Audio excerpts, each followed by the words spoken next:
Menteri. Assalamualaikum warahmatullahi wabarakatuh. Terima kasih Tan Sri Speaker, terima kasih Kota Melaka. Kota Melaka ingin tahu berapa banyak kes penagihan dadah sintetik yang direkodkan.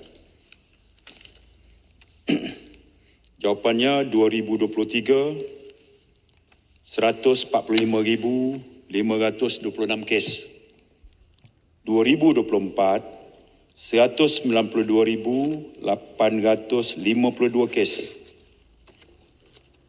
2025 merekodkan 141,817 kes. Tasya Dipertua, dadah sintetik yang paling banyak disalahguna di negara kita. Sehingga tahap 70% daripada keseluruhan kes salahguna dadah ialah dadah jenis ATS yang sebutannya amphetamine type stimulants. Dan dadah sintetik ni, Tasya Dipertua, bila kita kumpul data daripada Kementerian Kesihatan, AADK, Puspen dan juga Puspen swasta. Dan daripada rekod itu kita buat mapping paling serius di negeri-negeri Pantai Timur. Sangat serius. Maknanya jalur Pantai Timur ni dia tak main dah ganja, heroin, ketom, morfin tu tak lah. Dia cari ATS, ya, dia cari syabu, metafetamin. Dan yang terbaru ni bila polis buat operasi, cecair vape tu dia jumpa satu lagi yang panggil fentanyl. Yang ni lebih parah, puluhan kali ganda lebih teruk daripada morfin. Dan dia boleh menyebabkan kematian. Dan baiknya kerana tahun 2025, masa kita pindah Akta Penagih Dadah, fentanyl ni, satu bahan baru ni, kita dah masuk dalam jadual. Dalam Akta Dadah Berbahaya pun kita dah masuk juga di bawah jadual 1. Kalau masuk jadual maknanya tindakan penguatkuasaan kita boleh buat bila kita jumpa. Cuma untuk makluman Kota Melaka, fentanyl ni belum sampai tahap serius lagi. Dah ada, tapi belum sampai tahap serius berbanding dadah sintetik yang lain. Kota Melaka ingin tahu, kalau begitu, apakah langkah untuk atasi ancaman ini? AADK, fungsi utama dia ialah pencegahan, penguatkuasaan dan rawatan dan pemulihan. Itu aja kerja dia. Jadi dari segi pencegahan, AADK dia sasarkan program komuniti yang melibatkan pemimpin masyarakat. Maka dia datangkanlah program macam program kampung aspirasi bebas dadah, kemudian Integrated Combat Depth and Squad Anti Dadah. Peringkat institusi pendidikan, program dia terlalu banyak. Ya. Dia dekati sekolah, kolej, universiti. Dia buat program Camp Pintar, Camp Eksplorasi Potensi Murid, program siswa aktif, gagasan aspirasi.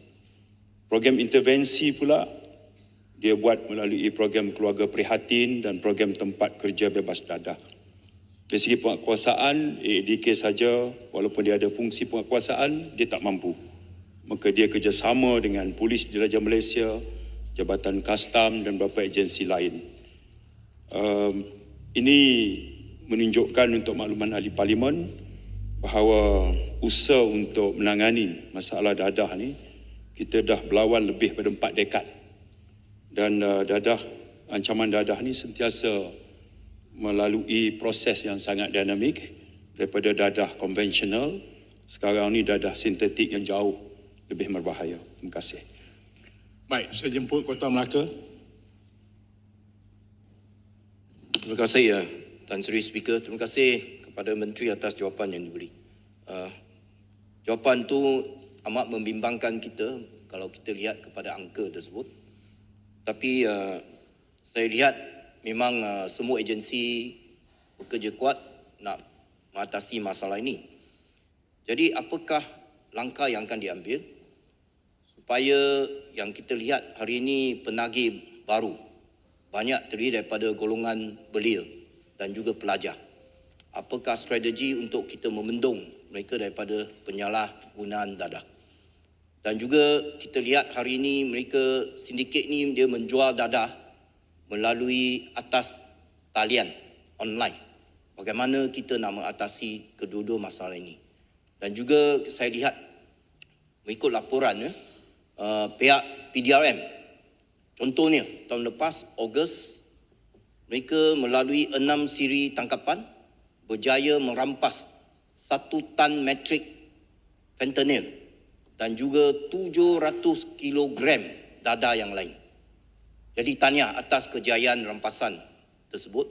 Tetapi pada masa yang sama kita juga bimbang tentang kes-kes rampasan yang banyak sebegini. Adakah hari ini Malaysia sudah menjadi satu pusat transit dan juga pusat operasi oleh sindiket antarabangsa ini? Terima kasih, Tan Sri Speaker. Sila Menteri. Tan Sri ada 3 soalan dalam satu soalan tambahan dia, Tan Sri. Saya nak sebut begini. Sedang kita menjawab soalan ini, jumlah kes penyalahgunaan dadah, rekod terbaru kita adalah 192,000. Kalau kita bahagikan dengan jumlah penduduk, bermaksud setiap 100,000 rakyat Malaysia, 560 terlibat dengan dadah. Tapi kalau kita bagi ikut daerah yang paling tinggi adalah Pendang. Diikuti Kuala Kerai, Bacok, Besut. Mersing pun masuk dalam senarai ini. Maksudnya bila kita kumpulkan data ni, kayu ukur dia nak tahu serius atau tidak, ini Kota Melaka. Ya. Kategori umur mana? Daripada 192,000 tadi, Tan Sri Petua, julat umur 15 hingga 39 paling ramai. Maknanya umur yang masih produktif. Julat umur ini, dia mewakili hampir 75% daripada 192,000 tadi itu. Dan dia akan reflect dengan izin dalam penjara. Penjara ada 41, ada 87,000 undergraduates. Bagi setiap 100 yang kat dalam tu, 70 adalah terkait dadah. Sama ada sabitan ataupun reman. Dia bergantung itu. Kalau namanya satu penjara di Macang, itu 100% dadah. Ya. Jadi, saya nak sebut bahawa melalui data yang kita kumpul, saya sebut tadi 4 sumber, Kementerian Kesihatan, Agensi Anti Dadah, Puspen swasta, kita ada 47 puspen swasta. Kemudian kita ada daripada bahagian narkotik lah, Polis Bukit Aman, narkotik. Sebab dia tangkap di bawah 12.2 Akta Dadah, ditangkap di bawah 15.1 Akta Dadah. Itu memberikan 4 sumber data yang menjadikan 192,000. Tentulah naif kalau untuk kita terus mengatakan bahawa hanya 192,000. Di luar sana yang belum dilapor, tentunya lebih serius. Jadi terima kasih Kota Melaka membangkitkan perkara ini. Baik. Dalam soalan dia tadi disebut apakah Malaysia sudah jadi hub di mana dadah ini menjadi tempat di mana pengedaran itu berlaku. Baik. Fungsi bahagian narkotik Bukit Aman adalah fungsi menyekat bekalan. Tapi kalau bekalan sudah bolos, ada yang terlibat, maka ADK lah penguatkuasaan, rawatan dan pemulihan. Baik. Tan Sri Petua, kalau saya nak berkongsi statistik, memang performance atau pencapaian bahagian narkotik ini sentiasa meningkat. Diukur dari segi nilai rampasan, jumlah serbuan, makmal dadah yang mereka musnahkan, kemudian kumpulan jenayah terancang yang mereka dapat hapuskan, semua itu memang membanggakan. Ya, tapi tanggungjawab ADK semata-mata tak boleh. Dia pun ada 30 puspen. Ya. Dia pelbagai ikhtiar dia buat. Rekodnya bukan membanggakan. Maknanya 100 orang yang dia masukkan pemulihan dan rawatan, 80 dia dapat pulihkan. Ya, dia punya success story itu bagus.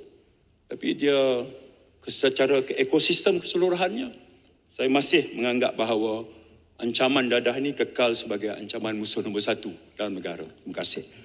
Baik, Tan Sri Yang Dipertua. Langkawi. Terima kasih Tan Sri Yang Dipertua.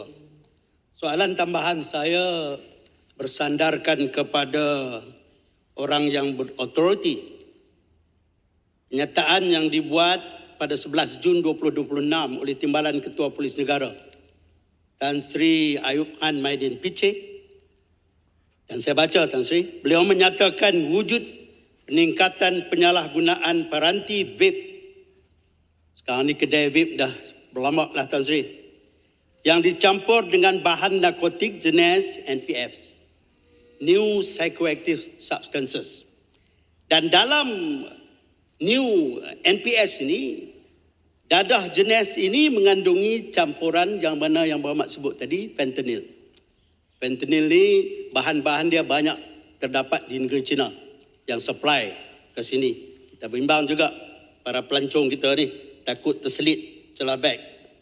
Dadah jenis ini mengandungi campuran fentanyl dan bahan kimia proaktif. Itu boleh memberi kesan khayal yang teruk seperti zombie. Ini kata Timbalan Ketua Polis Negara, seperti zombie. Saya pernah tengok video yang Berhormat Tan Sri, dia berdiri depan bas, tengah-tengah jalan, dia lompat atas bas. Dia dah tak tahu dah. Kerana penggunaannya menyebabkan khayalan yang cukup tinggi. Tan Sri. Dan penggunanya dan bahan menegaskan sudah tiba. Sudah tiba masanya. Ini Tan Sri, Timbalan Ketua Polis kata, sudah tiba masanya pengharaman vape dilaksanakan oleh kerajaan demi kesihatan generasi. Jadi soalan saya, Yang Berhormat Menteri, vape ini kita dapat maklumat darjah 3 dah start isap vape. Dan kalau darjah 3 start isap vape, saya tak tahu dalam Dewan ni berapa banyak yang isap vape. Dan bila substan NPS ini masuk, Yang Berhormat Menteri, tak tahulah apa akan jadi dalam Dewan ini. Itu soalan saya, Yang Berhormat Menteri. Terima kasih kepada Tan Sri. Silakan Menteri. Saya tertinggal sebelum saya nak jawab Langkawi. Kota Melaka tanya tadi tentang kaedah baru nak beli. Sebab sekarang ni dia boleh beli atas talian. Maknanya dia ada platform itu di bawah Kementerian Perdagangan Negeri dan Kos Hara Hidup. Sebab dia yang regulate platform pembelian. Dan platform pembelian ini, dia kata dia sediakan platform aja. Dia tak kawal barang orang jual dan orang beli. Jadi kalau nak minta dia kuat-kuasakan, mereka agak keberatan. Jadi itu satu lagi cabaran dari segi penguatkuasaan. Apakah kita sudah ada undang-undang ke arah itu? Undang-undang masih perlu dikemaskinikan. Ya. Saya setujulah Langkawi yang memberikan gambaran tentang bahayanya. Yang saya sebut tadi, fentanyl ni, dia merupakan satu bahan baru. Ya. Dia kita sebut istilah penyalahgunaan dadah dan bahan. Ya. Dan fentanyl tergolong sebagai bahan baru. Apabila polis buat tindakan penguatkuasaan ke atas cecair vape, bila kita hantar makmal forensik kita kesan bahan ini. Dia tak seberat penyalahgunaan fentanyl ini di Amerika Syarikat dan Kanada. Bahan ini, pengambilan dia, yang saya sebut tadi, kesannya lebih berat daripada morfin yang boleh memperlahankan pernafasan. Itu kesan segera dia. Dan oleh kerana dia bahan baru, baiknya kerana kita dah pun masukkan benda ni dalam jadual. Kalau tidak tindakan penguatkuasaan, fentanyl tak ada dalam jadual, penyiasatan tak boleh diteruskan. Kita nak ambil tindakan ke atas bahan yang tidak terjadual. Jadi dari segi undang-undang, baik akta dadah berbahaya, fentanyl dah masuk dah dalam jadual 1. Manakala akta penagih dadah pula, dia pun dah masuk dalam jadual racun. Dalam jadual tu. Dari segi undang-undang, bab itu, kalau nak berurusan dengan hal fentanyl, kita dah ada undang-undang. Sekali lagi, yang kita nak sebut ni, Datuk Langkawi, balik kepada penguatkuasaan, kempen kesedaran yang melibatkan segmen umur tadi tu, 15 hingga 39 tahun. Yang ni yang paling ramai. Seramai mana? Ini mewakili 75% daripada yang terlibat dalam penjualan dadah jenis sintetik ini. Ya. Baik itu saya memilih untuk berkongsi data-data ini yang memberikan kesimpulan akhirnya satu saja. Kalau ada satu titik temu di kalangan kita untuk berlawan nak atasi isu ini adalah soal penyalahgunaan dadah. Dia kena pada setiap keluarga, setiap isi rumah dalam masyarakat kita. Terima kasih. Izin, Tuan Speaker, boleh saya pohon satu soalan tambahan, isu yang penting ini. Yang berhormat, kita belakang masa, berhormat. Satu soalan cepat je, yang berkaitan. Okey, silakan cepat dan pendek. Thank you, masih. Saya nak tanya Tuan Yang Berhormat Menteri. Yang Berhormat Menteri telah pun memberi penjelasan yang cukup baik berkenaan dengan effort-effort yang telah pun diambil oleh badan-badan yang tertentu termasuk ADK dan sebagainya. Dan dinyatakan tadi bahawa kesemua ini lebih bersifat kepada preventif, rehabilitation dan sebagainya. Jadi soalan yang ingin saya tanya, memandangkan isu ini cukup penting, cukup serius, penyalahgunaan dadah sintetik yang menjadi satu trend yang baru sekarang. Adakah kerajaan berniat untuk meminda undang-undang yang berkenaan untuk reflect ataupun mencerminkan niat kerajaan untuk memberi keutamaan kepada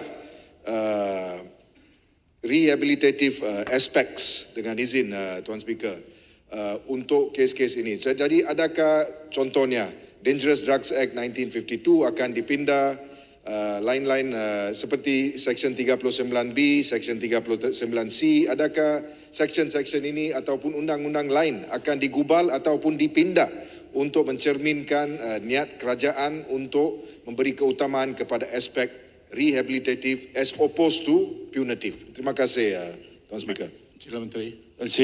Terima kasih rakan saya Kegelugu. Tidak syak lagi. Sebab itu pendekatan kerajaan beralih kepada melihat mereka yang terlibat dengan penyalahgunaan dadah. Kita tak tengok mereka, kita melihat mereka dari perspektif pesakit yang perlu kita pulihkan.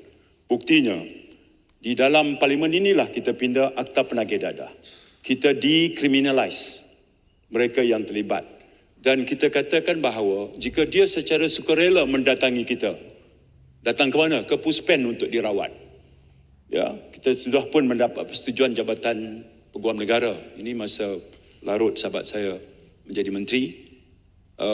Jabatan Peguam Negara menulis kepada bahagian narkotik Bukit Aman bersetuju kalau mereka yang terlibat ni secara sukarela datang untuk dipulihkan, kita anggap mereka tak ada rekod jenayah.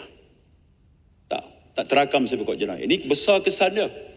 Kalau dia walk in aja untuk kita pulihkan, dia tak ada rekod jenayah. Okey? Baik, kita tak cakap soal 39A, B dan C. Kita zoom in terus kepada 12.2 Akta Dadah Berbahaya, yakni memiliki dadah secara kecil-kecilan. Atau 15.1, memasukkan dadah dalam badan. Itu di bawah ADB, Akta Dadah Bahaya. Di sana ada lagi section-section tertentu di bawah Akta Penagih Dadah. Jadi, dengan kita luluskan sama-sama, saya ucap terima kasih, Akta Penagih Dadah. Sekarang ini, AADK melalui Puspen boleh melaksanakannya. Mereka datang.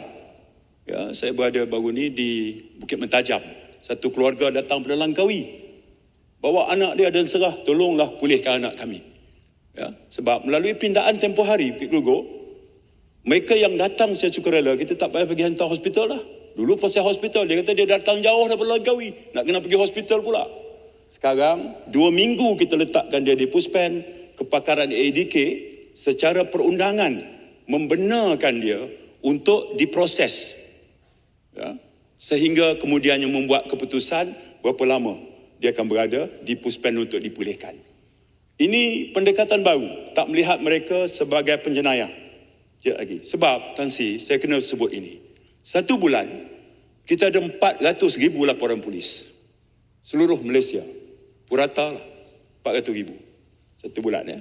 Baik. apabila kita analisa laporan polis 400,000 ini, kes yang paling banyak adalah terkait dengan 15.1 dan 12.2. Paling banyak. Dan 39C, habitual offender.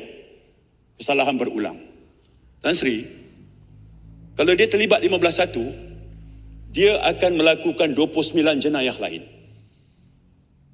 Kalau dia terlibat dengan 12.2, memiliki dadah kecil-kecilan, dia akan terlibat melakukan 11 jenayah lain.